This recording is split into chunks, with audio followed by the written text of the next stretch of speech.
దేవునికి మహిమ కలుగును గాక. దేవుని నామమునకు స్తోత్రం. దేవునికి మహిమ కలుగును గాక. దేవుని ఇచ్చిన మహాకృపను బట్టి దేవుని వందనాలు చెల్లిస్తూ ఈరోజు వెలుగు యొక్క నివాస స్థలము దేవుని యొద్ద ఉన్నది. వెలుగు యొక్క నివాస స్థలం. ఎంతమంది వెలుగులో ఉంటున్నారు, చీకట్లో ఉంటున్నారు? వెలుగులో ఉన్నప్పుడు ఆయన నివాస స్థలము మరి దేవుడు మనలోనే ఉన్నప్పుడు దేవుడు ఏ కార్యాలు చేస్తారు? భక్తుల విషయంలో దేవుడు చేసిన కార్యాలు మన జీవితాల్లో కూడా మనం దేవుని మాట విన్నప్పుడు, వెలుగు సంబంధాలుగా ఉన్నప్పుడు దేవుడు చేయడానికి ఇష్టపడుతున్నారు దేవుని బిడ్డలారా. కాబట్టి వెలుగు యొక్క నివాస స్థలము ఆయన యొద్ద ఉన్నది అని దేవుడు మాట్లాడుతున్నారు. కాబట్టి ఆ మాటలు మన హృదయాల్లో వెలిగించబడిలాగున దేవుని ఆరాధిద్దాము, దేవుని మహిమ పరుద్దాం ఆత్మతోనూ సత్యముతోనూ.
దేవునికి మహిమ కలుగును గాక. దానియేలు గ్రంథము 2వ అధ్యాయము 22వ వచనం చూద్దాము. అందరూ బైబిల్ తీయండి, చక్కగా రాసుకోండి, ఒక నోట్బుక్ తీసుకోండి. ఆన్లైన్లో ఉన్న బిడ్డలు, ఆఫ్లైన్లో ఉన్న బిడ్డలు దేవుని నామాన్ని మహిమపరచుకొని మరి వెలుగు యొక్క నివాసం ఏంటి, ఆ వెలుగు యొక్క నివాసం చేసినప్పుడు దేవుడు ఇచ్చిన ఆశీర్వాదాలు ఏంటో మనం ఇప్పుడు తెలుసుకోవడానికి దేవుడు ఇచ్చిన గొప్ప భాగ్యాన్ని బట్టి దేవునికి అనేకమైన కోట్లాది వందనాలు చెల్లిస్తూ అటువంటి విశ్వాసం కలిగి విశ్వాసం సంబంధమైన సేవలో మనం ఉన్నాము కాబట్టి తానార్పణముగా పోయబడి నేను ఆనందిస్తున్నాను అంటాడు పౌలు గారు. మీ అందరితో కూడా నేను సంతోషిస్తున్నాను అంటున్నాడు. అటువంటి సంతోషం కలిగి ఈ 2026 సంవత్సరం అంతా కూడా అటువంటి సంతోషం ఇచ్చేలాగిన వెలుగు యొక్క నివాస స్థలము దేవుడు అనే విషయాలు నేర్చుకుందాము. దానియేలు 22వ వచనంలో ఆయన మరుగు మాటలను మర్మములను బయలుపరచును. ఆయన ఏం చేస్తారట? మరుగు మాటలు, మర్మములు ఆయన బయలుపరుస్తాడు. దేవుడి దగ్గర ప్రార్థన చేసినప్పుడు దేవుడు ఆ మరుగు మాటలు బయలుపరిచే దేవుడు. మరి దగ్గర 7 సంవత్సరాల క్రితం నుంచి కూడా మరి అరకు వ్యాలీలో సేవ చేసినప్పుడు అక్కడ ఒక కుటుంబము కిరణ్ అన్న ఒక అబ్బాయికి మరి అక్కడ వాళ్ళ కజన్స్ వాళ్ళ పెద్దనాన్న పిల్లలు మరి వీళ్ళు బాగా ఆశీర్వాదకరంగా ఉన్నారని చెప్పి అక్కడ సేవ చేస్తున్నప్పుడు దేవుడు అక్కడ వాళ్ళని చూపించారు, వాళ్ళ దగ్గర తీసుకెళ్లారు. మేము సువార్తలో తిమోతి గారి పాస్టర్ గారితో మేము కొన్ని గ్రామాలు దర్శించడానికి వెళ్ళినప్పుడు దేవుడు అక్కడ తీసుకెళ్లారు. అక్కడ ఎంతో చక్కగా దేవునికి ఇష్టంగా ఉండే పని ఏంటంటే ఈ శుభవర్తమానాన్ని ప్రకటించడానికి. మత్తయి 28:20లో ఉంటుంది, సదాకాలం దేవుడు వారితో ఉంటారు.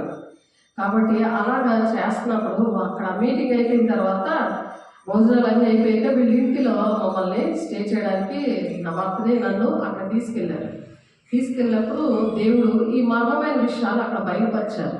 ఆయన మరుగు మాటలను మర్మములను బయలుపరచును అని ఇక్కడ రాస్తుంది కదా. దానియేలు 22వ వచనంలో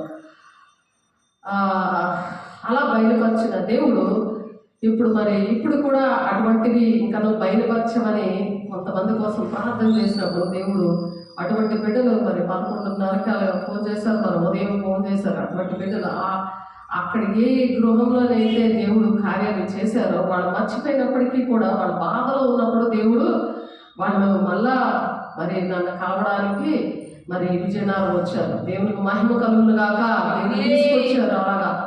అయితే ఆయన మరుగు మాటలను మర్మములను బయలుపరచును, అంధకారంలోని సంగతులను ఆయనకి తెలియను. మనం ప్రార్థన చేసినప్పుడు అంధకారమైన సంగతులు అట మనకు తెలిస్తాయట. ఆ విషయం నాకు తెలియదు, కానీ ఇలాగా బాబు ఇలా చెడుపులతో బాధపడుతున్నాడు అని చెప్పినప్పుడు వాళ్ళు అన్నారు, ఇదంతా అటువంటి ఏరియా అయినమ్మా, ఇదిగో ఇలా మాకు జరిగింది అని చెప్పారు. అందుకే గొప్పలు నన్ను తీసుకొచ్చాడు అలాగా అనుకున్నాను. దేవుని బిడ్డలాగా వెలుగు యొక్క నివాస స్థలము ఆయన దగ్గర ఉంది కదా. మనం ఆయన సంబంధాలుగా వెలుగు సంబంధాలుగా ఉన్నప్పుడు ప్రతి ఒక్కరికి కూడా దేవుడు బయలుపరిచే దేవుడు. దేవుడికి మహిమలుగాక. దేవుడు మరి అలాంటి ఏరియాలోనూ నాకు 8 ఏరియాల్లో దేవుడు వాడుకున్నాడు.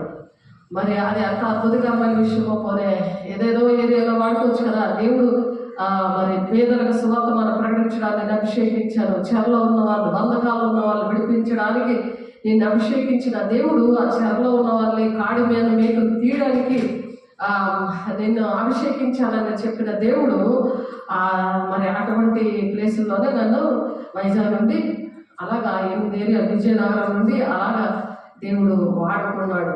దేవుడికి మహిమ కలుగును గాక. కాబట్టి ఆ వెలుగు సంబంధాలుగా మనం ఉండాలని ఈ దినాన దేవుడు ఆశపడతారు. ఈ వాక్యము దేవుడు నాతో మాట్లాడినప్పుడు, నేను ప్రార్థన చేసినప్పుడు దేవుడు వాళ్ళని ఇక్కడ తీసుకురావడం చాలా గొప్ప విషయం కదా. అబ్బాయి పరిస్థితి మరి అప్పుడు దేవుడు విడిపించినప్పుడు అక్కడ ఉన్న చర్చలో వాళ్ళ మీటింగ్లు పెట్టుకొని చక్కగా కృతజ్ఞత మీటింగ్లు పెట్టుకున్నారు. కానీ ఎక్కడ విడిపించబడితే వాళ్ళకే దగ్గరలో ఉండాలి, వాళ్ళతో కాంటాక్ట్లో ఉండాలి.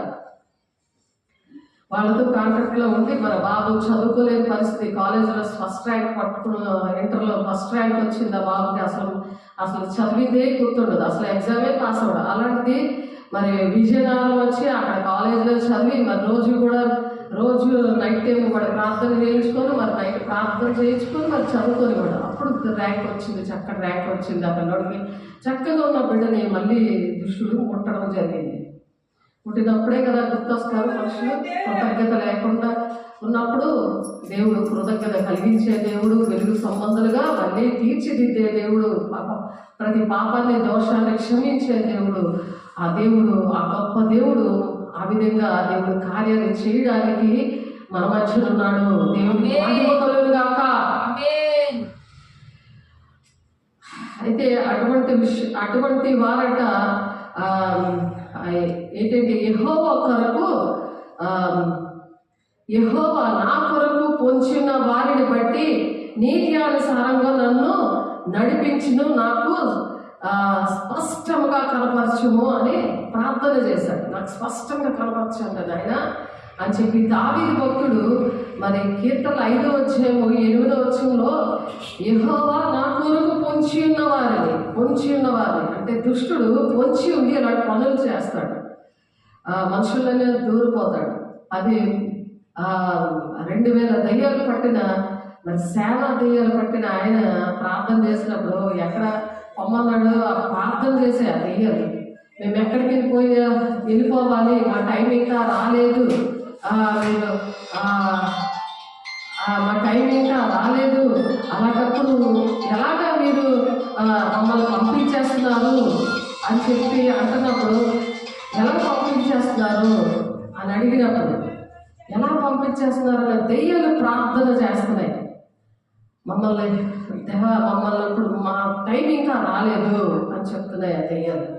మమ్మల్ని మరి ఎక్కడికి వెళ్ళమంటావు అని బతుకులాడుకుంటున్నాయి. మమ్మల్ని పాతాల్లో పంపించొద్దని దెయ్యాలు ప్రార్థన చేస్తున్నాయి.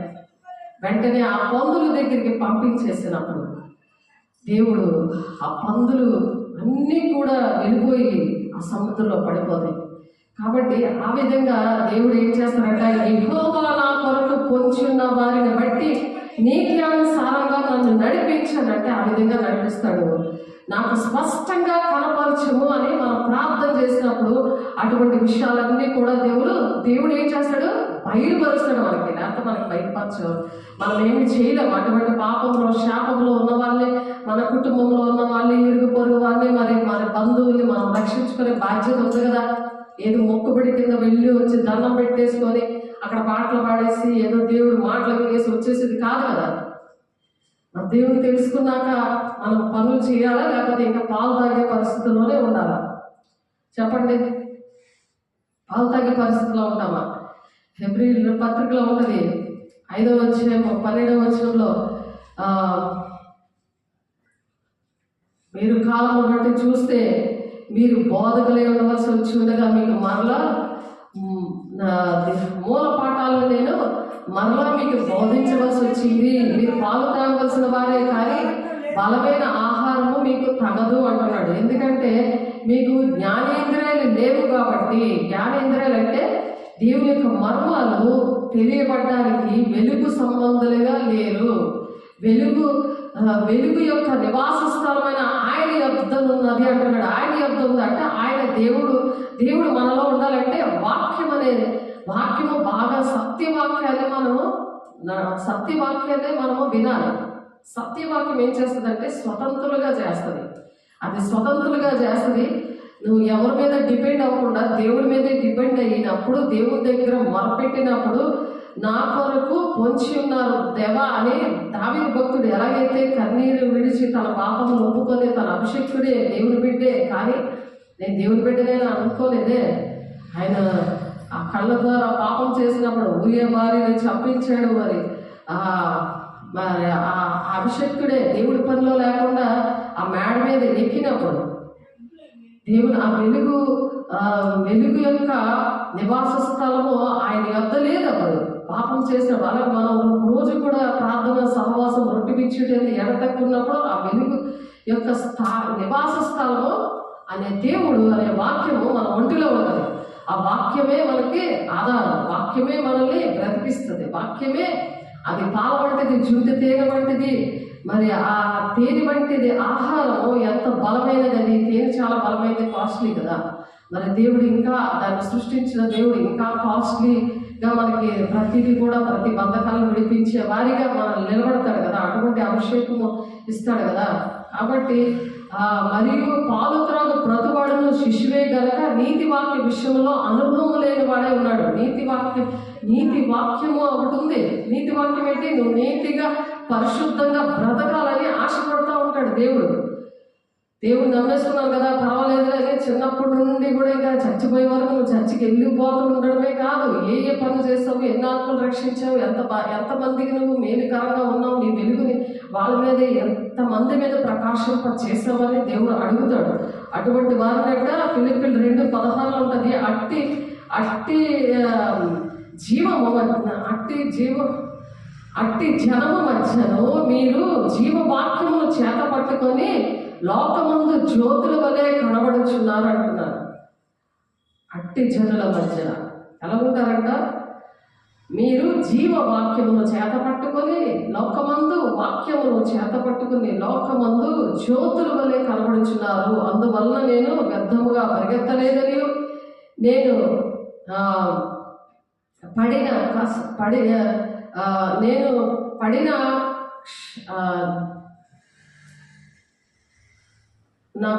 పడిన కష్టము నిష్ప్రయోజనము కాలేదని క్రీస్తు దినమున నాకు అతిశయ కారణము కలుగును. ఎవరు నీకు ఏమన్నా సరే అవన్నీ పట్టించుకోకుండా పరిగెడుతున్నావు.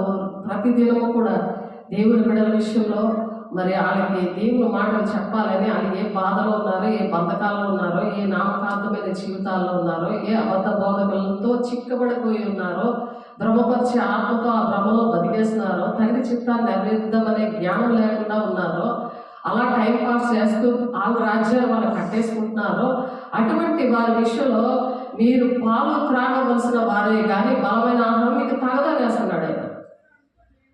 సత్యవాక్యం వాళ్ళకి ఇష్టపడదు. ఏమో పాటలు నేర్చుకుంటారు, నేర్పిస్తారు, వాక్యాలు చెప్పేస్తుంటే వినేసి వచ్చేస్తుంటారు. ఆ మీటింగ్లు పిలుస్తారు, మీటింగ్లు వెళ్ళి వినుకొని వచ్చేస్తుంటారు. కానీ క్రియలే ఉండవు, వినివారిగానే ఉంటారు. ఆనాడు శాస్త్రుడు పరిశీల ఆత్మలు వాళ్ళు విన్నవారిగానే ఉన్నారు కానీ చేసేవారిగా లేరు, చెప్పేవారిగానే ఉన్నారు కానీ చేసేవారిగా లేరు. వాళ్ళే దేవుణ్ణి సిలువ వేశారు అన్నాడు. అలా బాహటంగా సిలువ వేయడం అంటే ఈ దినాల్లో కూడా ఆ మనుషులు సరిపోయిన ఆ ఆత్మలు ప్రతి ఒక్కరిలో ఏలుబడి చేస్తున్నప్పుడు ఆ వెలుగు సంబంధాలుగా ఉండరు. ఆ వెలుగు అంధకారంలో సంగతులు ఆయనకు తెలియదు అంటున్నాడు. ఎవరైతే దేవుడు కలిగి సత్యవాక్యం కలిగి దేవుడి యొక్క అభిషేకంతో ఉండి దేవుడు ఏం చెప్తున్నాడో దాని ప్రకారం నడుస్తానని దేవుడితో గడపడము. గదితలు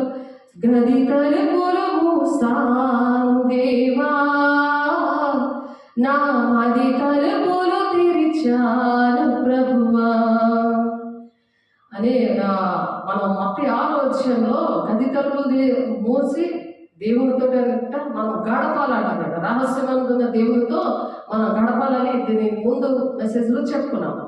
అలా దేవునితో గడిపినప్పుడు దేవుడు సత్యవాక్యముతో ఆయన మనలో నివసిస్తాడనమాట. ఆయన వెలుగు యొక్క నివాస స్థలము ఆయన యొద్ద ఉన్నది అని అర్థమవుతుంది.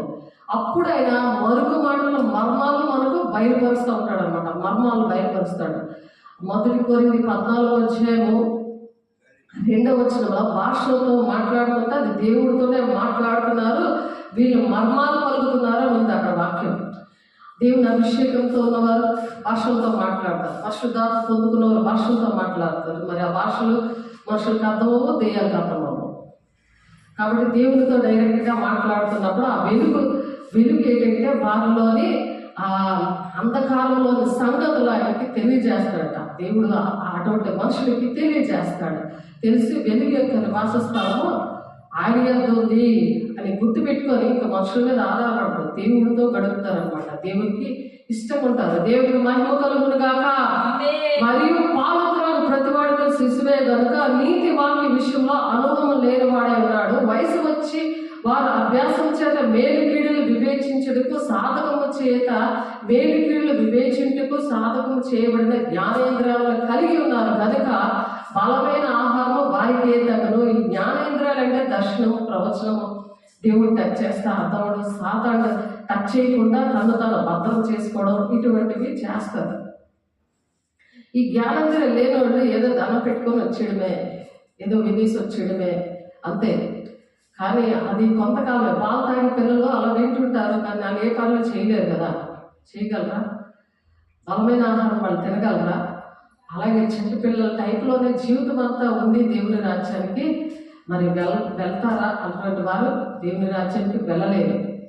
దేవుడు మనం రక్షించారంటే మనము ఎంతమందిని దేవుని బిడ్డలుగా మేము తయారు చేసి వాళ్ళకి ఎంతమందిని వారి బాధల్లో కష్టాల్లో ఉన్నప్పుడు ఆదుకున్నామో అవి ఇష్టమైన ఉపవాసము అని ఉంది. 58వ అధ్యాయంలో 6వ వచనంలో, యెషయా 58:6వ వచనంలో ఇది చూడండి. యెషయా 58:6వ వచనం చూద్దాము.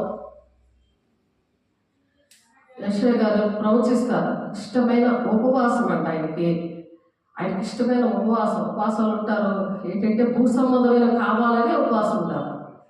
అలా అలా చేయకూడదు. మొదటి నీతిని రాజ్యాన్ని వెతకండి మీ పరలోకం తెలుసు అంటున్నాడు. ఉపవాసం ఉండక్కర్లేదు.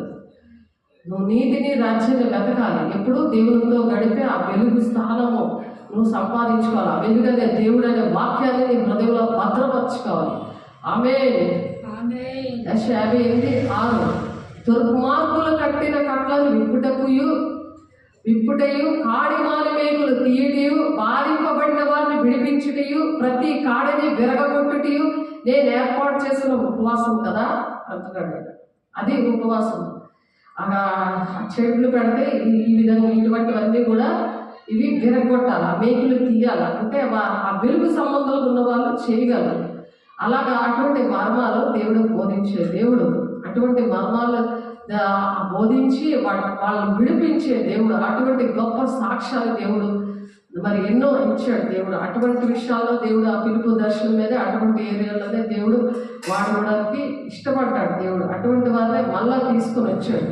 దేవునికి మహిమ కలుగుగాక. నీ ఆహారం ఆకలిగొని వారికి పెట్టియు, నీ రక్త సమ్మతికి ముఖము తిప్పకుండుడియు, దిక్కుమాల భేదలను నీ ఇంట చేర్చుకొనిటయు, వస్త్రహీనుడిని కలబడినప్పుడు వారికి వస్త్రములు ఇచ్చుటి ఇదియే కదా నాకు ఇష్టమైన ఉపవాసము. ఆలోచన చేసినడలా నీ వెలుగు వేగువ చుక్కవలే ఉదయించును, స్వస్థత నీకు శీఘ్రముగా లభించును. ఇల్లు పెద్ద ఇల్లు ఉంటుంది కానీ ఒక్కళ్ళు కూడా చేరలేరు. ఆరోగ్యం ఎలాగుంటుంది, స్వస్థత ఎలాగొస్తుంది? మొత్తం దేవుడు ఇచ్చిన డబ్బులు, పెన్షన్ ఏంటి, జీతాలు ఏంటి, అన్నీ కూడా మందులుగా అయిపోతున్నాయి. జీవితం అంతా కూడా చెప్పితే వినరు. నేను దేవుళ్ళలోనే ఉన్నాను, నేను బాగానే ఉన్నాను అని అంటారు. కానీ అడుగు తీసి అడుగేయలేదు. పక్షరాజు యవనం ఇస్తానన్నాడు యెహోవా కొరకు ఎదురు చూసినప్పుడు. యెషయా 40:31. కాబట్టి దేవుని బిడ్డ ఎలా ఉన్నాము అని మనం చెక్ చేసుకోవడానికి వెలుగు యొక్క నివాస స్థలము దేవుడు. ఆ దేవుడిని కలిగి ఉన్నావా లేదా, లేకపోతే ఒక భ్రమపరిచే ఆత్మతోనే ఉన్నావా? మొదటి యోహాను 4:4 ఉంటుంది. వాళ్ళు మన మాట వినరు. ఎందుకంటే వాళ్ళు భ్రమపరిచే ఆత్మతో ఉన్నారు. మన మాట వినరు. ఇప్పుడు అరకు వెళ్ళండి, విజయనగరం వచ్చిన వాళ్ళు మన మాట వింటున్నప్పుడు కాబట్టి దేవుడు చేస్తాడు కార్యాలు. ఎంత గొప్ప దేవుడైనా మనమైనా వినకుండా ఉంటే అమ్మాన్ని వండి పెడతాను, నోరు బిగబెట్టుకొని ఉంటే నీకు స్పూన్ పెట్టినా బాగుంటావు, తినేది ఇది నీకు చాలా మంచిది అంటుంటే నేను తిన్నాను మూసేస్తా ఉంటే నీకు ఎవరు పెడతారు? నోట్లో పెడుతుంటే తింటలేదు, వినట్లేదు. అది బ్రహ్మపరిచే ఆత్మ. వస్త్రహీనుడిని కనబడినప్పుడు వాడికి వస్త్రములు ఇచ్చుడు ఇదే కదా నాకు ఇష్టమైన ఉపవాసము. ఉదయం అలాగున నీవు చేసినలా నీ వెలుగు వేగము చుక్కవలే ఉదయించును, స్వస్థత నీకు శీఘ్రముగా లభించును, నీ నీతి నీ ముందర నడుచును, యెహోవా మహిమ నీ సైన్యము వెనుకటి భాగమున కావలి కాయును. సైన్యము కావలి కాస్తుందట నీకు ఏ భయం ఉండదు. ఇప్పుడు అనేక మంది భయాలతో నలిగిపోతున్నారు ప్రజలు. ఎందుకు నీకు భయం వస్తుంది? ఎందుకు వస్తుంది? మొదటి యోహాను పరిపూర్ణమైన ప్రేమ భయాన్ని వెళ్ళగొడుతుందని ఉంది మొదటి యోహాను పత్రికలో. కాబట్టి పరిపూర్ణమైన ప్రేమ అంటే దేవుని ఆజ్ఞలు గైకొనడం, ఆయన ప్రేమించడం. ఆయన ఆజ్ఞలు గైకొనకుండా, ఆయన కట్టలు గైకొనకుండా, ఆయన మాటలు వినకుండా వాక్యంలో ఉన్నవి వింటున్నావా, వాక్యంలో లేనివి వ్యతిరేకమైన వింటున్నావా, కల్పన వాక్యాలు వింటున్నావా, వ్యర్థమైన ఆరాధన చేస్తున్నావా? మత్తయి 7:7 ఉంటుంది. వ్యర్థమైన ఆరాధన చేస్తున్నావా అని ఆలోచించుకోవాలి. దేవుని బిడ్డ మార్కు సువార్త 7:7 మనం చాలాసార్లు చెప్పుకుంటుంటాం. 7:7 వారు మానవులు కల్పించిన పద్ధతులు అవి. ఎవరు కల్పించారు? దేవుడు కల్పించడం కాదు. వారు మానవులు కల్పించిన పద్ధతులు, దైవోపదేశాలు. అంటే దేవుడే చెప్పాడని బోధిస్తూ ఉంటారు. నువ్వు వాక్యం చదవకపోతే, నీకు చదువు వచ్చిన వాక్యం చూసుకోలేకపోతే, దేవునితో గడపకపోతే నీకు ఎలా అర్థమవుతుంది? పౌలు గారు చెప్తున్నప్పుడు చూసుకోమని చెప్పారు. కాబట్టి అపోస్తులు పరిచర్యలో దేవుడు ప్రతి ఒక్కరు కూడా రాసుకుంటారు, చూస్తారు, వింటారు. కానీ కొంతమంది చక్క విద్య లేని పాములు వాళ్ళకన్నా ఎక్కువగా దేవునికి ఇవ్వడం విషయంలో, దేవుని పరిచర్య విషయంలో, మరి చదువు రాకపోయినా వినే విషయంలో దేవుడు ఎంతగానో దీవించాడు. దేవుడికి మహిమ కలుగు గాక. చూసి నమ్మవారి కంటే చూడక నమ్మవారు ధన్యులో ఉంది వాక్యం. అటువంటి ధన్యతను దేవుడు మనకి ఇచ్చాడు. దేవుని బిడ్డ వాళ్ళు బహుగా దీవించబడతారు. దేవుడికి మహిమ కలుగు గాక. మీరు దేవుని ఆజ్ఞను విడిచిపెట్టి మనుషుల పర్యాచారాలను గైకొనుచున్నారు, మరియు ఆయన మీరు మీ పారంపర్యాచారంలో గైకొనుటకు దేవుని ఆజ్ఞను బొత్తిగా నిరాకరించేస్తున్నారు. ఖండితంగా నిరాకరించేస్తున్నారు. ఎంత బాధ అనిపిస్తుందో నాకు నిజంగా. కుటుంబంలో ఏంటి, బయట ఏంటి, చాలా మంది ఎక్కువ ఏంటంటే బయట అవే చూస్తారు, మనుషుల్లే చూస్తారు. కానీ దేవుడు కనబడతాయి కదా, దేవుడు కనబడితే కదా మేము నమ్ముతాము అంటున్నారు. మరి నీ మెదడు కనబడుతుందా? తీసి ఇవ్వగలరా? నీ గుండెకాయ కనబడుతుందా? నీ లివర్ ఎక్కడ ఉందా కనబడుతుందా? చెప్పండి. అది తీసి ఇవ్వగలరా? మీరు అలా నమ్ముతున్నారు నాకు గుండె ఉందని. అలాగే దేవుడు చేశాడు కదా అద్భుత కార్యాలు. చనిపోయిన వారు లేపాడు, ఆయన ప్రాణం పెట్టాడు మన కోసం, ఆయన తిరిగి లేచాడు.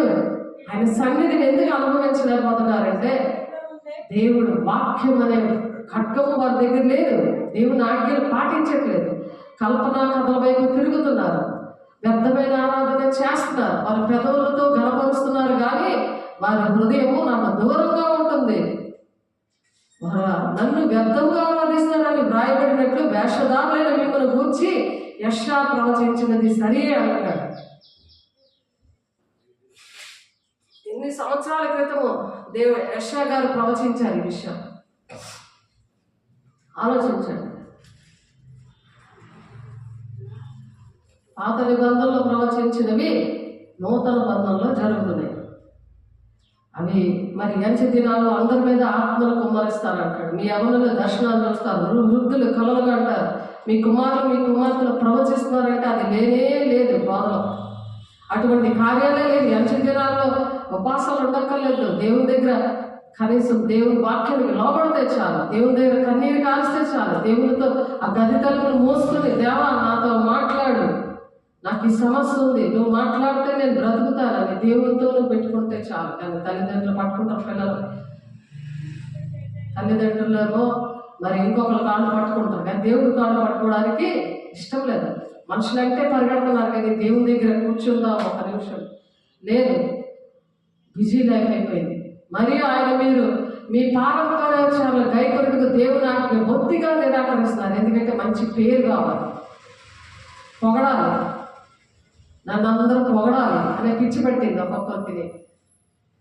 మీడియాలోనేంటి, మామూలుగానేంటి, స్టేజ్ల మీద ఏంటి, పొగడాలి. చాలా మీరు మంచి వాళ్ళు అని పొగడాలి. అందుకని వారికి దాసులైపోతున్నారు. వారంటే పరిగెట్టి వారి కోసం డబ్బులు, టైం అన్నీ కూడా ఖర్చు పెట్టుకున్నారు. దేవుని బిడ్డ కళ్ళు మూసినప్పుడు తండ్రి చిత్తం ఏంటో నీకు తెలియాలి. అందుకని దేవుడు మాట్లాడుతున్నాడు. ఆయనైనా రావచ్చు, లేకపోతే ఈ లోపల ప్రాణమైనా పోవచ్చు. రెండిట్లో ఏదో ఒకటి జరుగుతుంది ప్రతి ఒక్క మనిషికి. కాబట్టి నీ తల్లిదండ్రులను ఘనపరచవలని, తండ్రినైనా తల్లినైనా దూషించే వారికి మరణశిక్ష విధింపవలని మోషే చెప్పాను కదా అని చెప్తున్నారు. అటువంటి తల్లిదండ్రుల్ని ఎలా నడిపించాలి? వాక్యంతో నడిపించాలి. వాళ్ళు ఆరోగ్యంగా ఉండాలి. వాళ్ళు ఏదో మూలపడేసి నువ్వు పరిగెట్టడం కాదు. వాళ్ళకి ఆరోగ్యం ఎలా వస్తుంది? వాక్యమైన ఆహారం అపోస్తుల బోధలో పెంచాలి. ప్రార్థన సహవాసం రొట్టె విరిచేయడం ఎడతెక్కున్నప్పుడు మరి ఆనాడు భక్తులు ఎంత కాలం బతికారు? 100 సంవత్సరాలు పైన బ్రతికారు. ఇప్పుడు కూడా కొన్ని ప్రదేశాల్లో బ్రతుకుతున్నారు. వాళ్ళందరినీ చూసి నేను చాలా సంతోషిస్తున్నాను. వాళ్ళందరూ కూడా మరి ఎంత ఆరోగ్యంగానో పరిచయం చేస్తున్నారు. ఎన్ని 78 సంవత్సరాలైనా 80 సంవత్సరాలైన పరిచయం పరుగులు పరిగెట్టి మరి చేస్తున్నారు. 2 గంటలు మోకాళ్ళ మీద ప్రార్థన చేస్తున్నారు. ఆలోచించండి. సాక్ష్యాలు చూసైనా నమ్మాలి కదా. వాళ్ళు వినరు అని ఉంది వాక్యము. మరి 1 యోహాను చూద్దాం ఒకసారి. 1 యోహాను 4వ అధ్యాయంలో ఉంటుంది. ఫస్ట్ వచనము, మరి దాని కింద వచనం 1, 2 వచనాలు చూద్దాం. 1 యోహాను 4వ అధ్యాయం 1వ వచనం. ప్రియులారా, అనేకులైన అబద్ధ ప్రవక్తలు లోకంలోనికి బయలు ఉన్నారు కనుక నీవు ప్రతి ఆత్మను నమ్మక ఆయా ఆత్మలు దేవుని సంబంధమైనవో కావో పరీక్షించుడి అంటున్నాడు. మనం పరీక్షించుకోకపోతే ఎవరికి నష్టం? మనకే కదా నష్టం. పర్సనల్ కదా భక్తి అనేది. ఎవరు చనిపోతే వారి క్రియలు బట్టి దేవుని రాజ్యమైన నరకమైన వస్తుంది. కాబట్టి చిన్నపిల్లలారా, మీరు దేవుని సంబంధులు, మీలో ఉన్నవాడు లోకంలో ఉన్నవాడి కంటే గొప్పవాడు కనుక మీరు వారిని జయించి ఉన్నారు.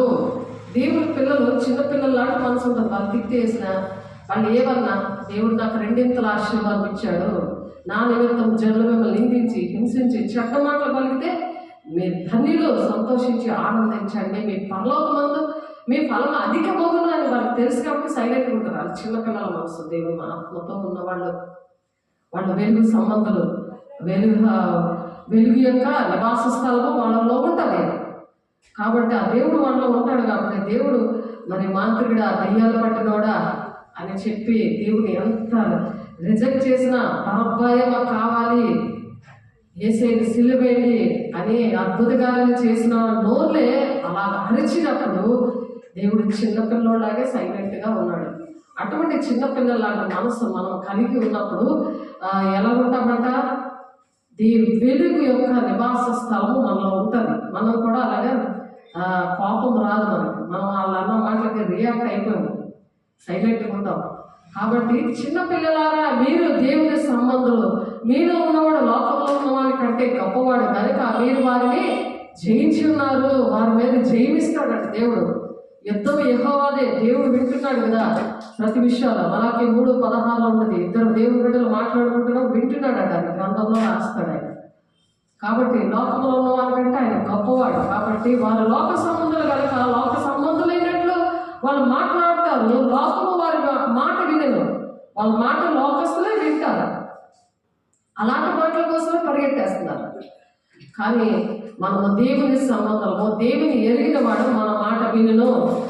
దేవుని మనిషి అయితే ఆ వెలుగు వాళ్ళలో నివాసం చేస్తుందనుకో, ఆ సత్యవాక్యం వాళ్ళలో నివాసం చేస్తుందనుకో, వాళ్ళు మన మాట వింటారంట. వాళ్ళు మన మాట వింటారు. లోకస్తుల్లాగా ఉంటారు. వాక్యం ఏదో చెప్పారు. వాళ్ళు వాక్యంలో ఉన్నది చేసి చూపిస్తారు. అపోస్తులు చేసి చూపించారు. నేను క్రీస్తు పోలు నడుస్తున్నాను, మీరు నన్ను పోలు నడవండి అంటున్నాడు. అవి మరి వాక్యంలో ఉన్నాయి. దేవుడు మా ద్వారా చేయిస్తున్నాడు. ఇక్కడ చేయిస్తూ అవి వాక్యంలో ఉన్నాయి. అవి శాశ్వతమైనవి. ఇప్పుడు లోక సంబంధమైనవి అన్ని కూడా అశాశ్వతమైనవి. లోక సంబంధమైనవి తిరిగి అటువంటి భక్తి చేస్తే అది నిష్ప్రయోజనం అయిపోతుంది. అది తండ్రి చిత్తము కాదు. కాబట్టి మనము దేవుని సంబంధము, దేవుని ఎరిగిన వాడు మన మాట విను, దేవుని సంబంధి కానివాడు మన మాట వినడు. ఇందువల్ల మనము సత్యస్వరూప అయిన ఆత్మ ఏదో, బ్రహ్మపరచు ఆత్మ ఏదో మనం తెలుసుకోవాలి. దేవుని ఆత్మ ఏదో, దెయ్యమాత్మ ఏదో. ఆ భ్రమలో బతికేస్తూ దేవుడు నాతోటే ఉన్నాడు అనుకుంటాడు. ఉన్నప్పుడు వాళ్ళల్లో మరి వెలుగు అనేది వాళ్ళలో ఉండదు. వెలుగు అనేది నివాసం చేయదు. దేవుడు వాళ్ళలో నివాసం చేయడు. కాబట్టి ఈ కాడిమాని మేకులు తీయలేరు, చీకట్లు వెళ్ళగొట్టలేరు, ఒకరు స్వస్థపరచలేరు, ఒకరు బతకాలు ఉంటే విడిపించలేరు, ఆయనకి ఇష్టమైన ఉపవాసం చేయలేరు.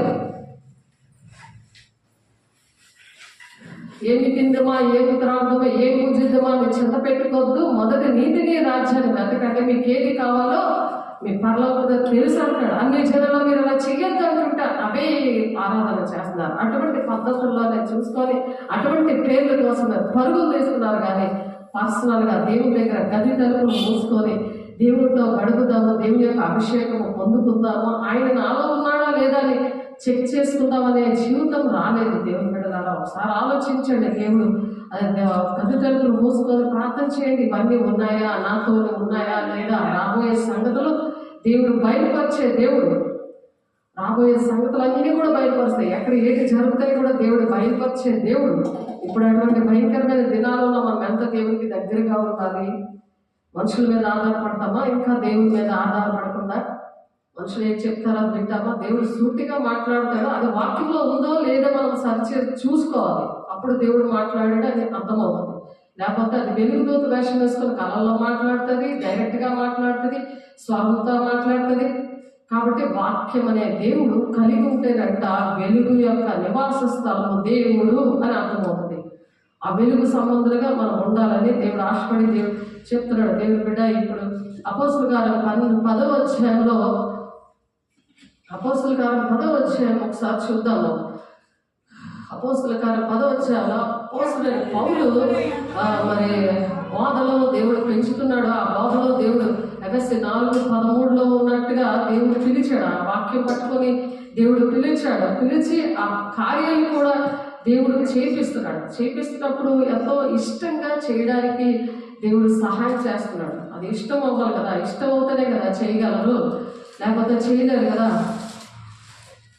25వ వచనం, పేతురు లోపలికి రాగా కొన్నేళ్ళు అతన్ని ఎదుర్కొని అతని పాదముల మీద పడి నమస్కారం చేశాను. పేతురు పాదముల మీద పడ్డాడు. కొన్నేళ్ళు వచ్చి పేతురు పాదాల మీద పడి నమస్కారం చేశాడట. మొన్న ఆగస్టు జనవరి 1 అలాగే జరిగింది. మొత్తం కుటుంబం అంతా కూడా పాదాల మీద పడి నమస్కారం చేశారు. ఎందుకో తెలుసా ఒకసారి చూడండి. ఇక్కడ కొన్ని ఫస్ట్ మనం చదువుదాం. అపోస్తలుల కార్యం 10వ అధ్యాయం 1వ వచనం నుండి మనం చదువుతున్నాము. చూడండి. ఇటలీ పటాలం అనబడిన పటాలంలో శతాధిపతి అని ఒక కొన్నేలు అలా భక్తిపరుడు ఉన్నాడట. కైసర్లో ఉన్నాడట. భక్తిపరుడే. ఇప్పుడు ఇందాక చెప్పుకుంటున్నాం, భక్తిపరులే, కానీ దేవుని యొక్క వెలుగు మనలో ఉండట్లేదు. అతను తన ఇంటి వారు అందరితో కూడా దేవుని యొక్క భయభక్తులు కావాడే ఉంది. ప్రజలకు బహు ధర్మంగా చేయొచ్చు. ఎల్లప్పుడూ దేవునికి ప్రార్థన చేస్తా ఉన్నాడు. కొన్నేళ్ళు ఇప్పుడు ప్రార్థన చేస్తారు, ధర్మకార్యాలు చేస్తారు, ఏదో మంచి కార్యాలు చేస్తారు, కానీ అది బ్రహ్మపరిచే ఆత్మ. ఇందాక చదువుతున్నాం కదా, పగలు ఇంచుమించు 3 గంటల వేళ దేవుడు దూత అతను యొద్దకు వచ్చి కొన్నేలి అని పిలిచిందంట. పగలు 3 గంటలకి పిలిచి ఏమని చెప్పింది? పిలిచిట దర్శనమందు తేటగా అతనికి కనబడి ఏమి చెప్తుంది? అతడు దూత వైపు తేరి చూచి భయపడి ప్రభువా ఏమని అడగగా, అందుకు దూత నీ ప్రార్థనలను నీ ధర్మకార్యాలను దేవుని సన్నిధిని జ్ఞాపకార్థంగా చేరే అని చెప్తున్నాడు. జ్ఞాపకార్థంగా చేరే, కానీ ఇప్పుడు నువ్వు ఎక్కువ మనుషులను పంపి పేతురును మారు పేరు గల సీమోను పిలిపించు అని చెప్తున్నాడు. యొప్పేలోనే పేతురు అని ఒక ఆయన దిగాడు. ఆయన పిలిపించి ఇద్దరు మనుషులు తీసుకుని భక్తి అంతా బాగా చేస్తున్నాం, కానీ అసలు విషయం ఏంటి? తండ్రి చిత్తాన్ని నెరవేర్చట్లేదు. అది ఇక్కడ పాయింట్. ఏంటంటే వెలుగు యొక్క నివాస స్థలము నీలో లేదు. ధర్మకార్యాలు అందరూ చేస్తారు, మతం కులం భేదం లేకుండా అన్ని కూడా అందరూ కూడా ప్రార్థన చేస్తారు, ధర్మకార్యాలు చేస్తారు, అన్నీ చేస్తారు, కానీ తండ్రి చిత్తం నెరవేర్చడంలో దేవుని రాజ్యానికి వెళ్తారని మొత్తం 7:21 ఉంది కదా. అక్రమం చేయవాలని పొండి అని అంటాడు. నేను దేవుని నామంలో నేను దెయ్యాలు వెళ్ళకూడదు, అద్భుత కార్యం చేయలేదు, మహత్కార్యం చేయలేదంటే నేను ఎవరో నాకు తెలియదు పొండి అని అంటాడు. అప్పుడు ఎంత బాధగా ఉంటుంది. కాబట్టి ఇప్పుడే దేవుడు మనతో మాట్లాడుతున్నారు. దేవుడి బిడ్డ సరి చేసుకుందాం. వెలుగు యొక్క నివాస స్థలము దేవుడని గ్రహిద్దాం. ఒక బ్రహ్మపక్ష ఆత్మ నుండి బయటికి వద్దాం. ఇప్పుడు నువ్వు ఎక్కువగా మనుషులు పంపి పేతురును మారు పేరు గల సీమోను పిలిపించు అని అంటున్నాడు. అతడు సముద్రపు దరినున్న సీమోను ఒక చర్మకారుని అంటే దిగి ఉన్నాడని అతనితో చెప్పాను. దేవుడు ఎంత గొప్ప దేవుడు అంటే కొన్నేళ్ళతో మాట్లాడుతున్నాడు. దర్శనంలో దేవదూత ద్వారా మాట్లాడుతున్నాడు. ఏంటంటే అతను పేతురు ఎక్కడ దిగి ఉన్నాడో, అతని అడ్రస్ ఏంటో, ఇద్దరు పంపించు, అక్కడ అలా ప్లేస్లో ఉన్నాడు, అతను తీసుకొని రావాలని చెప్పు అని చెప్తున్నాడు. అలా మాట్లాడతారా? ఇప్పుడు విజయనగరం అనుకున్నారని విజయనగరం దేవుడు తీసుకొచ్చాడు. ఈ వాక్యం చదువుతూ దేవా మరి ఇలాంటి కార్యాలను చేసావు చాలాసార్లు, కానీ ఇప్పుడు కూడా చేయవా అని దేవుడిని అడిగినప్పుడు దేవుడు తీసుకొచ్చా కిరణ్ అనే అబ్బాయిని. అటువంటి పాట కూడా మాట్లాడాడు. కార్తీక్ కిరణ్ గా నా మీద కొమ్మరించాడు దేవుడు. లేకపోతే ఆ అబ్బాయి పరిస్థితి ఏంటి? పరిస్థితి చాలా దారుణంగా ఉంది. చాలా మరి బాధపడే కదా. 11:15 ఆ టైంకి ఫోన్ చేశారు వాళ్ళు. ఒకసారి ఆలోచించండి. దేవుడు మరి అవిధేయత లేని వాళ్ళకి విధేయతలోకి నడిపించే దేవుడు, దేవుడి బిడ్డల దగ్గర నడిపించే దేవుడు. అంత మంచోడే, చాలా మంచి కుటుంబం. అన్ని ధర్మకార్యాలు చేయడం, చర్చలో ఒక స్తంభంగా నిలబడి ప్రతి విషయాల్లో ముందుండే కుటుంబం అన్నమాట ఈ కొన్నేళ్ళలాగా. అతనితో మాట్లాడిన దూత వెళ్ళిన పిమ్మట అతను తన ఇంటి 10 వారిలో 2 తన యొద్ద ఎల్లప్పుడూ భక్తిపరుడకు ఒక సైనికుని పిలిచి, భక్తిపరుడు ఉన్నాడు అతని దగ్గర, కొర్నేలి దగ్గర. మరి అతను పిలిచాడట. వారికి ఈ సంగతులన్నీ వివరించి వారికి యొప్పేకు పంపించాడు. యొప్పేలో మరి పేతురు గారు దిగారు కదా, అందుకు అక్కడ పంపించారు. మరునాడు వారు ప్రయాణమైపోయి పట్టణంలోకి సమీపించినప్పుడు పగలు ఇంచుమించు 12 గంటలకు పేతురు ప్రార్థన చేయడానికి మిద్దె మీదకి ఎక్కాడు. అదే టైంలో ఇక్కడ కొర్నేలేమో పేతురు దగ్గర పంపించడం, పేతురేమో మరి మిద్దె మీదకి ఎక్కి ప్రార్థన చేస్తున్నాడు. అక్కడ మిద్దె మీద ప్రార్థన చేస్తుంటే అతను మిక్కిలి ఆకలి మీద భోజనం చేయగోరను ఇంటి వారు సిద్ధము చేయించుండగా అతడు పరవశుడైపోయాడంట. ఈ లోపల ఫుడ్ రెడీ అవుతుంది, కింద పైన ఎక్కి అక్కడ మిద్దె మీద ఎక్కి తన ప్రార్థన చేస్తుంటే ఆకాశం తెరవబడింది. ఒక దర్శనం చూస్తున్నాడు. 4 చెంగులు పట్టి పెట్టి దింపబడిన పెద్ద దుప్పటి వంటి ఒక విధమైన పాత్ర భూమి మీద దిగి వచ్చి చూచాను. పెద్ద దుప్పటి లాంటి అది ఆకాశంలో కింద దిగొచ్చడం చూశాడు ఆ దర్శనంలో. అందులో భూమి అందుండే సకల విధములైన చతుష్పాద జంతువులు, ప్రాకు పురుగులు, ఆకాశ పక్షులు ఉన్నాయన్నమాట. అక్కడ ఆకాశ పక్షులు, సమస్తమైన చతుష్పాద జంతువులు, అంటే 5 పాదాలు ఉన్న ఆ జంతువు ఇలా నడుస్తాయి కదా, ఇలాగా అటువంటి సాలిపురుగు ఇలాగా నడుస్తుంది కదా, అటువంటివి అనమాట. అటువంటివి నేలపాటి పురుగులు, మరి చతుష్పాద జంతువులు, ప్రాకు పురుగులు, ఆకాశ పక్షులు ఆ దుప్పట్లో ఉండి ఆకాశంలో వచ్చాయి. అప్పుడు పేతురు, నీవు లేచి చంపుకొని తినమని ఒక శబ్దం అతనికి వినపడ్డది. ఏంటి వినపడ్డది? చంపుకొని తిను. ఇవన్నీ ఆకలితో ఉన్నాడు కదా, అందుకనే అవి చంపుకొని తిను అన్నాడు. ఇప్పుడు భౌతిక ఆహారం వేరు, ఆత్మీయ ఆహారం వేరు. ఇప్పుడు దేవుని ఆత్మను పొందుకున్నప్పుడు, పరిశుద్ధాత్మ దేవుని పొందుకున్నప్పుడు ఈ మర్మాలు బయటపరిచే దేవుడు అని చెప్పి మనం వాక్యంలో చదువుకున్నాం కదా. ఆ మర్మము ఏంటంటే పేతురు ఏమంటున్నాడంటే అవి భౌతికంగా ఆలోచించుకున్నాడు, ఆత్మీయంగా అర్థం చేసుకోలేదు, అక్షరార్థం అర్థం చేసుకున్నాడు. వాక్యాలు కూడా చాలా మంది అక్షరార్థమే అర్థం చేసుకుంటారు, కానీ వాళ్ళ వాక్యంలో ఉన్న అంతరార్థము, ఆత్మీయ అర్థము వారికి అర్థం అవుతుంది. ఎందుకంటే పరిశుద్ధాత్మ పొందుకోలేని బోధకుల దగ్గర ఉంటారు. దేవుడు సత్యవాక్యమును సరిగా ఉపదేశించలేని బోధకుల దగ్గర ఉన్నప్పుడు విశ్వాసం కూడా అలాగే తయారవుతారు. దేవుని పిల్లలు ఎంతమంది అలా పాడైపోతున్నారు.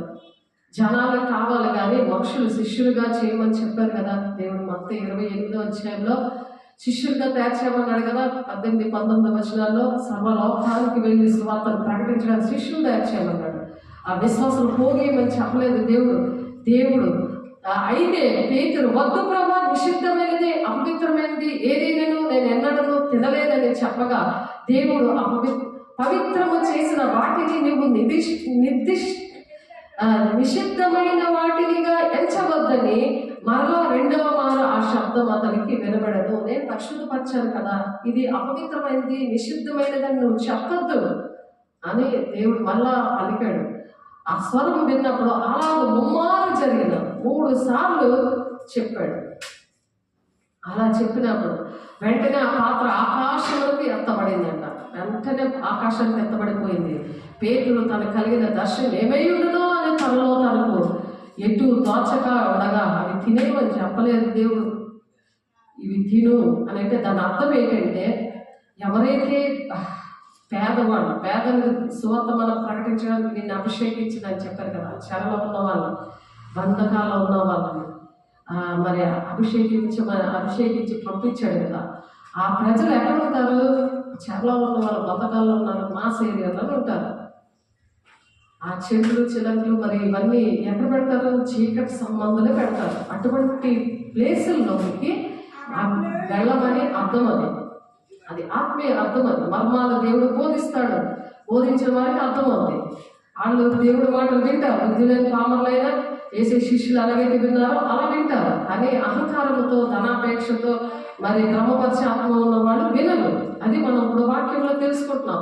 కాబట్టి పేతురు తనకు కలిగిన దర్శనం ఏమేంటున్నా అని తనలో తనకు ఎటు తోచగా ఉండగా కొర్నేలి పంపిన మనుషులు సీమోను ఇల్లు ఏదని విచారించి తెలుసుకొని వాకిట నిలిచి ఇంటి వారిని పిలిపించాడు అనమాట. ఇంటి వద్ద పిలిపించాడు, సీమోని ఇల్లు ఎక్కడ ఉంది అని చెప్పి. అప్పుడు పేతురు అది మారు పేరు గల సీమోని ఇక్కడ దిగి ఉన్నాడా అని అడుగుతున్నారు. పేతురు అని మారు పేరు గల సీమోను ఇక్కడ దిగున్నాడా, పేతురు అని మారు పేరు గల సీమోని ఇక్కడ దిగున్నాడా అని అడుగుతున్నారు. అడుగుతుంటే పేతురు ఆ దర్శనం వచ్చి యోచించుచుండగా ఆత్మ ఇదిగో 3 మనుషులు నిన్ను వెతుకుతున్నారు అని చెప్తున్నాడు. ఆ దర్శనం కోసం ఆలోచిస్తున్నాడు. ఆయనలో ఉన్న పరిశుద్ధాత్మ ఏమంటున్నాడంటే, ఇదిగో నీకోసం కింద 3 వెతుకుతున్నారు, నీవు లేచి కిందకి దిగే సందేహమక వారితో కూడా వెళ్ళు అని చెప్తున్నారు. చూసారా, ఇలాంటి మాటలు ఎవరైనా నీతో మాట్లాడారా?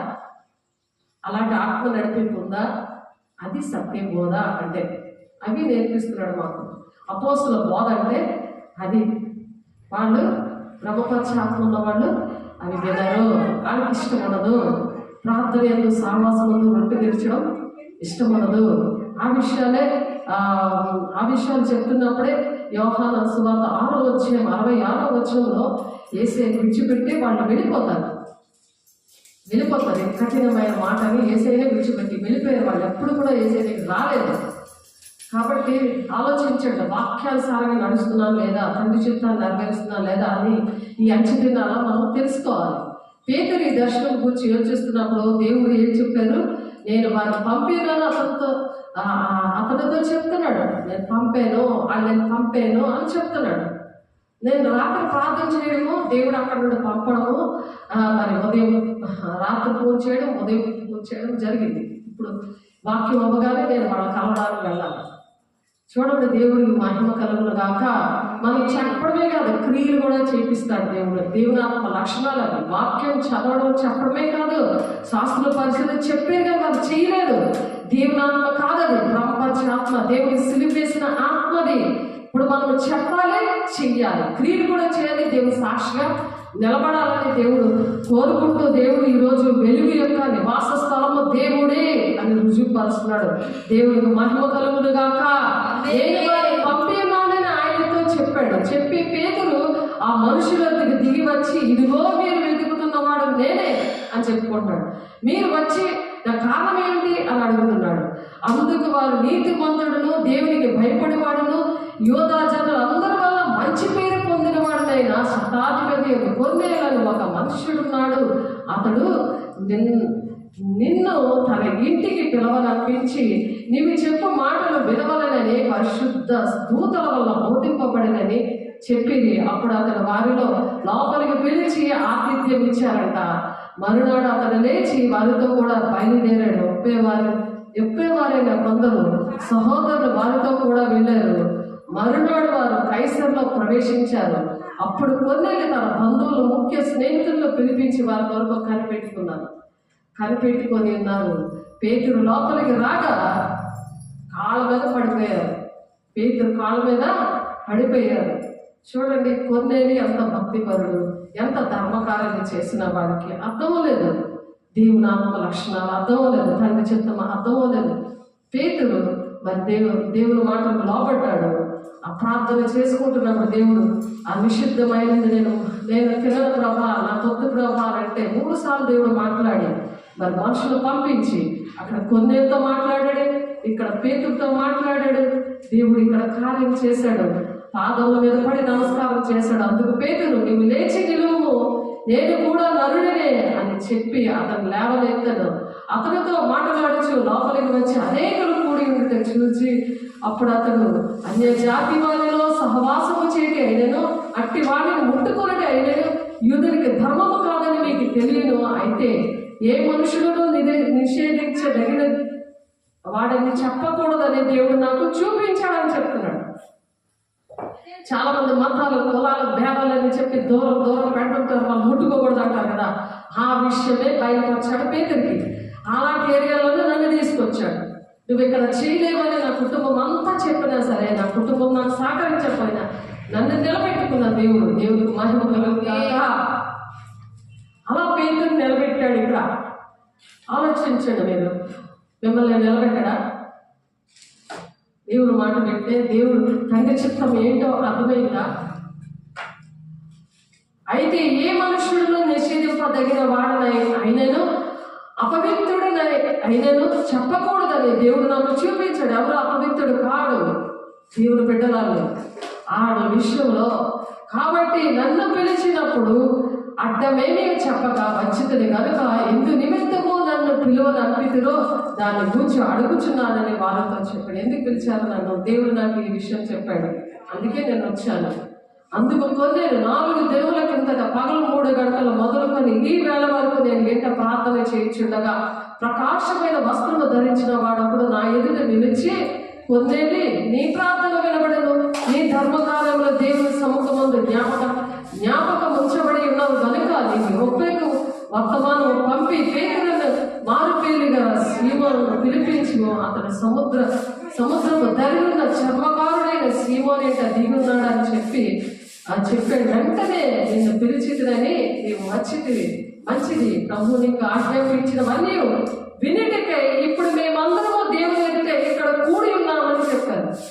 ఎందుకు తీసుకొచ్చాడు? ఇప్పుడు వాళ్ళందరికీ తండ్రి చిత్తం నెరవేర్చబడేలా వాళ్ళు తయారు చేయాలని పేతురు తీసుకొచ్చాడు. దేవుడు మహిమ కలుగును గాక. అందుకు పేతురు నోరు తెరిచి ఇట్లేనను, దేవుడు పక్షపాతి కాడని నిజముగా గ్రహించి ఉన్నాను. ప్రతి జనములోనూ ఆయనకు భయపడి నీతిగా నడుచుకుని వారిని ఆయన అంగీకరిస్తాడట. భయపడుతున్నావా? దేవుని బిడ్డ వాక్యానికి లోబడుతున్నావా? మనుషులకు లోబడిపోతున్నావా? నిన్ను పొగిడే వారికి లోబడిపోతున్నావా? నిన్ను నిందించే వారికి లోబడుతున్నావా? దేవునికి విడిచిపెడుతున్నావా? దేవుని మాట తండ్రి చిత్తముది నిందించబడినా సరే, అవమానించబడినా సరే నిన్ను ఆశీర్వాదం నాకు ఉంది అని ఆలోచిస్తున్నావా? తండ్రి చిత్తము ఏంటి నా పట్ల, నీకు తండ్రి చిత్తం ఏంటి దేవా అని దేవుని దగ్గర రహస్యమందు నువ్వు గది తలుపులు మూసుకొని దేవుడితో మాట్లాడుతున్నావా? యేసుక్రీస్తు అందరికీ ప్రభు, ఆయన ద్వారా దేవుడు సమాధానకరమైన సువార్తను ప్రకటించి ఇశ్రాయేలుకు పంపిన వర్తమానము మీరు ఎరుగుతారు. మీకు తెలుసు కదా, యోహాను బాప్తిస్మం ప్రకటించిన తర్వాత గల్లే మొదలుకొని యూదయ అంతటా ప్రసిద్ధమైన సంగతి నీకు తెలియదు కదా అని చెప్పాడు కొన్నేళ్ళకి పేతురు గారు. చూడండి, మనం అలా చెప్పగలుగుతున్నామా? అదేమనగా దేవుడు నజరేయుడైన యేసును పరిశుద్ధాత్మతోను శక్తితోనూ అభిషేకించారు కదా. అదే దేవుడు ఆయనకు తోడైందని కనుక ఆయన మేలు చేయొచ్చు అపవాది చేత పీడించబడిన వారందరినీ స్వస్థపరచు సంచరిస్తున్నాడు కదా. అలా మనం కూడా సంచరించాలి కదా. ఆయన పోలి నడవమని పౌలు గారు చెప్తున్నారు కదా. క్రీస్తుని పోలి నడవండి, మీరు నన్ను పోలి నడవండి, నేను క్రీస్తుని పోలి నడుస్తున్నాను. పౌలు ఎలాగైతే నిలబడ్డాడో అలాగే మనం కూడా నిలబడ్డారని దేవుడు ఆశపడుతున్నాడు. దేవుడి మాటలు దీవించును కాక. ప్రార్థన చేసుకున్నాం. పరిశుద్ధుడా, ప్రేమగల దేవ, అభిషేక్తుడా, నాయన మహిమగల దేవ, నిన్ను పోలి నడుచుకోవాలి అని అంటున్నాం నా తండ్రి. మీరు నాకన్నా గొప్ప కార్యాలు చేస్తారని యోహాను 14:12 చెప్తున్నాం ప్రభా. నీకన్నా గొప్ప కార్యాలు చేయాలని ఆశపడుతున్న ప్రతి ఒక్క బిడ్డలు కూడా మీరు దర్శిస్తున్నారు దేవా. నీ మహిమతో ఆ బిడ్డలు నింపుతున్నారు దేవా. నీకు స్తోత్రాలు ప్రభా. మహిమగల దేవా, వెలుగు సంబంధులుగా నాయన అయా వెలుగు నాయన నివాసము చేస్తారు మీలో అంటున్నాం ప్రభా. ఆ సత్య వాక్యాన్ని సరిగా ఉపదేశించడానికి సహాయం చేయండి నాయన. సత్యవాక్యాన్ని అయ్యా విని నన్ను వెలుగు సంబంధాలుగా ఉండడానికి నూతనమైన సంవత్సరంలో నూతనమైన హృదయం, నూతనమైన మనస్సు, నూతనమైన జీవితాలు ఇవ్వండి నా తండ్రి నాయన. అనేక మంది నశించిపోతున్నారు ప్రభా. అందరూ నీకు ఇష్టమైన బిడ్డలే ప్రభా. నాయన మనుషులు పెట్టుకున్న అయా కల్పిత బోధనలు, నాయన కల్పితాలు, మతాలు, కులాలు, భేదాలు అనుకుని ప్రభు శాంతి సమాధానం లేకుండా ప్రజలు దర్శించండి ప్రభు. నీ శాంతి మా దేశాన్ని కాపాడండి ప్రభా. మీ కంచె కాపుగా ఉంచారయ్యా. ప్రపంచమంతా నీ సన్నిధానం ఉంచారయ్యా. నీ మహిమతో నింపుతున్నారా. నీ స్తోత్రం. ఆటంకపరుస్తున్న దురాత్మ శక్తులారా యేసునామములో కాలిపోవులుగా, మహిమగల నామములో కాలిపోవులుగా సాక్షిగా నిలబెట్టుకోండి. సమస్త మహిమ, ఘనత, ప్రభావం మీకే ఆరోపించుకుంటూ యేసయ్య పరిశుద్ధ నామములో నీ అభిషేక తైలముతో ఒక్కొక్క బిడ్డలు కూడా మీరు అభిషేకిస్తున్నందుకు, నీ సాక్షిగా నిలబెట్టుకుంటున్నందుకు అయా మీకే మహిమ, ఘనత, ప్రభావాలు చెల్లిస్తూ యేసయ్య పరిశుద్ధ నామములో బ్రతిమలాడి వేడుకుంటున్నాము తండ్రి. తండ్రి యొక్క దీవెనకు మానేక కృప, పరిశుద్ధాత్మిక నిత్య సావాసము సదాకాలము తోడేయండి నడిపించును గాక. ఆమేన్. దేవుడు మహిమ కలుగును గాక. God bless you. దేవుడు దీవించి ఆశీర్వదించును గాక. ఆమేన్.